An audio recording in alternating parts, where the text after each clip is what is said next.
মই আছো কলিয়াবৰ সমজিলাৰ শিয়ালখাটি আৰু ডিজু বস্তিৰ সীমাত। আৰু ইয়াত দেখা গৈছে কেমেৰাচোন আজোক মই দেখুৱাবলৈ ক'ম ডিজু নদীৰ পানী কেনেধৰণে গাঁৱত হুৰা সোমাইছে। মই এটা গাঁৱলীয়া পথৰ মাজত আছোঁ আৰু পথত দেখা গৈছে এয়া পানী এনেধৰণে বাগৰিছে, যি আমি দেখুৱাই আছোঁ যে কাৰ্বি পাহাৰৰ পৰা যি ডিজু নৈৰে পানী নামি আহি কলিয়াবৰৰ যি পাহাৰৰ নামনিত থকা কালাপানী, আমগুৰি, ডিজু ভেলী অঞ্চলত পানীয়ে বুৰাই টচ নচ কৰিলে। তাৰপিছত দেখা গৈছে সেই পানী নামি আহি এতিয়া আমনিৰ ৩৭ নং ৰাষ্ট্ৰীয় ঘাইপথৰ কাষত যিখন গাঁও আছে, কেইবাখনো গাঁও আছে ইয়াত, বিশেষকৈ ডিজু বস্তি আৰু শিয়ালখাটি, তাত এতিয়া দেখা গৈছে এনেধৰণে ঘৰ, মাটি, কৃষিভূমি সকলো বুৰাই পেলাইছে। পশুধনৰ নাজল নাথল অৱস্থা হৈছে। চৰকাৰীভাৱে সকলো ধৰণৰ ব্যৱস্থা কৰিছে যদিও এতিয়াও বহু লোক ঘৰৰ পৰা ওলাই যোৱা নাই। কেমেৰা যে দেখুৱাইছে এগৰাকী মহিলা কেনেধৰণে বহি আছে এটা ঘৰৰ ভেটিৰ ওপৰত। সেইটো ঘৰটো কিছু ওখ, তাত বহি আছে, কিন্তু তেওঁৰ চোতালৰ ওপৰেদি পানী বৈ গৈছে। এতিয়া পথাৰত পানী সোমাইছে, খেতিপথাৰ পানীৰ তলত বুৰ গৈছে। নাজল নাথল অৱস্থাৰ সৃষ্টি হৈছে এই অঞ্চলৰ ৰাইজৰ। আৰু কেইদিন ধৰি পানী ইয়াত থাকিব কোনো নিশ্চয়তা নাই। মই স্থানীয় লোক আছে জানিবলৈ চেষ্টা কৰিম।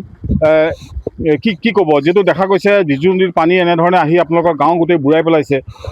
ওচৰতে শিয়ালখাটি গাঁও, এইখন ডিজু বস্তি, সকলোতে পানী হৈ গোটেই চাৰিওফালে পানী হৈ পৰিছে। চাৰিওফালে পানী আছে আৰু কি কৰিম, পানী হৈছেতো হৈছে। কিমান ঘৰ মানুহ বুলিছে এতিয়া? ইয়াত আছে, ইয়াত ধৰক হৈ যাব 100 ঘৰ মানুহ হ'ব। পানীৰ তলত আছে, পানীতে আছে চব।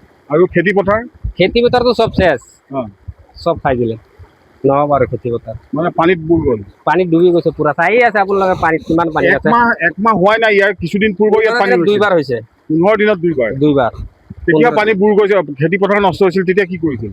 খেতিপথাৰ নষ্ট হৈছিল, আকৌ লগালে, এতিয়া আকৌ উঠি গ'ল, আকৌ খাই দিলে। এতিয়া কি হ'ব?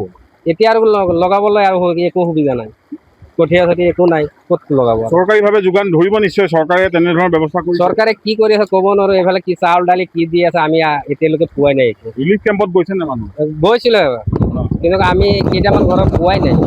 কিবা গৰুৰ খাদ্য পোৱা নাই, চাউল দালি পোৱা নাই। কোনে দিয়া নাই? চৰকাৰেতো সকলো বস্তু যোগান ধৰিছে। চৰকাৰে দি আছে, সিহঁতক চেচ হৈ গ'ল। কোনে কৈছে? বহুত মানুহে কৈ থাকে সিহঁতে দি আছে, সিহঁতে কয়। দিয়ে কোনে? গাঁওবুঢ়াহঁতে দি আছিলে আমনি স্কুলত। তাৰপিছত আমাৰ গৰুটো তাতে বান্ধা আছে, চাইছেই। চাপৰ তাপৰ নাপায়, কালিওতো চাপৰ দিয়া নাই। এতিয়া ৰাস্তাটো বুৰ গৈছে পানী, এতিয়া মানুহ অহা যোৱা কেনেকে কৰি আছে? মানুহ এতিয়া ধৰক ইমানখিনি পানী হৈ আছে, এই পানীৰ মাজেদি আহি আছে আৰু গৈ আছে। এনেকে অহা যোৱা কৰিছে। এতিয়া বহুত মানুহ পানীৰ মাজতে আছে। এতিয়া ঘৰত আছে, 10-15টা মানুহ আছে ঘৰতে, আহিব নোৱাৰে। কিহৰ কাৰণে আহিব নোৱাৰে? কাৰোবাৰ ভৰি কাটা আছে, কাৰোবাৰ বেমাৰ আছে, তেনেকুৱা। কিহত তাত ঘৰৰ ভিতৰত পানী সোমাইছে, কেনেকে আছে তাত? এই চাং বনাই পেলাই চাঙত আছে, চাঙত থাকি আছে। প্ৰশাসনৰ মানুহ ইয়ালৈ আহিছে নাই বা উদ্ধাৰ কাৰ্যসূচী চলাইছিলে নাই? কালি এটা মানুহক আহি পেলাই উদ্ধাৰ কৰিলে, কৰি পেলাই সিহঁতক গৈছে। নিশ্চিতভাৱে যথেষ্ট আচলতে ইয়াত মানুহ আচলতে বিপাঙত পৰিছে, যিহেতু 15 দিনৰ ভিতৰত 2বাৰকৈ পানী সোমাইছে। কাৰ্বি পাহাৰত যি বৰষুণ হৈছিলে, মুষলধাৰ বৰষুণ, তাৰপিছতে ডিজু নৈ উফন্দি উঠিছিল আৰু সেই ডিজু নৈ আহি কলঙত পৰেহি। কিন্তু দেখা গৈছে এতিয়া ডিজু নৈ সম্পূৰ্ণভাৱে উফন্দি আছে, পাহাৰৰ পৰা পানী নামি আছে।